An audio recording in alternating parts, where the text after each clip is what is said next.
Well, President Trump taking on a new task today, laying out his vision on how to boost business opportunities for women. The president meeting with female business owners earlier at the White House, where he said the administration is working on, among other things, making child care more affordable and accessible. Empowering and promoting women in business is an absolute priority in the Trump administration because I know how crucial women are as job creators, role models, and leaders all throughout our communities. Joining me now, one of the business leaders who met with President Trump today, Lily Gil-Valenta, and, well, Jillian Melcher's here, too. Lily, congratulations on the meeting. Thank you very much. All right, so walk us through. Tell us how it all went. So it was a very intimate and small room of barely 11 of us, women-owned business, business owners and leaders. And I was proud to be one of 4 Hispanic-owned businesses around the table to talk about the issues that we face and the barriers that we can collectively, work on together as women and as minorities who are driving the growth in new firms in this country and therefore making us the lead job creators as we look into the future and the American prosperity overall. Right. Let me ask, what's the distinction, though? If you're in a meeting like this, and President Trump's met with a lot of different business leaders, what was so distinctive about your group as opposed to any group you might have already met with? I think our unique journeys and the diversity around the table clearly is a portrait of America. As women, we face challenges. There are challenges that come with the responsibilities we have in the household. There are challenges in access to capital and networks and opportunity. And we have to address those unique challenges, especially since we are the ones that are driving the small business growth. Right. Therefore, the future of America depends on us achieving our full potential as small business owners so that we can have the full, force of job creation and revenues that this country needs to see.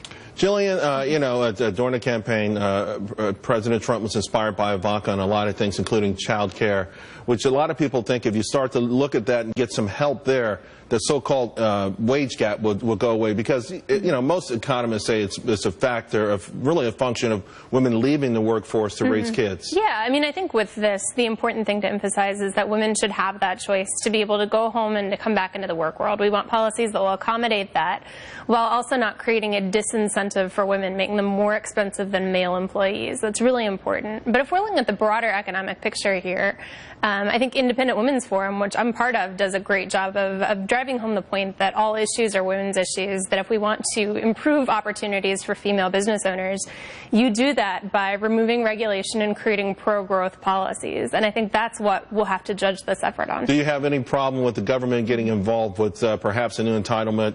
Once they start providing some sort of financial incentive for child care, there's no turning back. Yeah, I think there are a lot of ways that this can go wrong. It's important to women that they be able to do both of these things and do them well. I think part of the way that you do that, though, is by teaching women to negotiate, teaching them to handle it their own. I don't think in this case government necessarily makes the problem better. Right. Of course, we've seen many studies where women just simply don't ask for a big raise, even when they're the best worker there, and the men, we don't care how sloppy we are, we think we're entitled. So, Lily, tell us about the future now. You've had this meeting. You also met with Ivanka Trump, too. So you're really starting to understand this White House. Are you confident now that there will be certain policies coming that will spur on growth, not just for women, but for small businesses in general? I think the message was clear today that this is the beginning of a journey. It's a marathon, not a sprint, for us to really move forward with policies that impact and make a difference, that to remove some of these barriers for small businesses. You have heard about deregulation already. We talked about it. There is tax reform. There is access to capital. There is also improving the training of a highly skilled workforce, which begins with a lot of us moms of young children, boys and girls that need to see a future in STEM, in careers in technology that really are what we need to be a winning economy in the global place. All right. So that's all of the things that were discussed. Ivanka clearly is playing an active role in all things women empowerment, so I wouldn't be surprised if there are councils or working sessions that follow up. The president and vice president were clear in their support of women and small businesses. Also, the administrator of the Small Business Administration, Administrator McMahon, was in the room. So now we are looking forward to holding each other accountable. So this goes beyond I hope those small businesses, the SBA starts giving out loans to small businesses, because before now, you really could only get a loan if you didn't really need a loan. Congratulations, lady. Thanks a lot, Jillian. Ladies, we got to leave it there.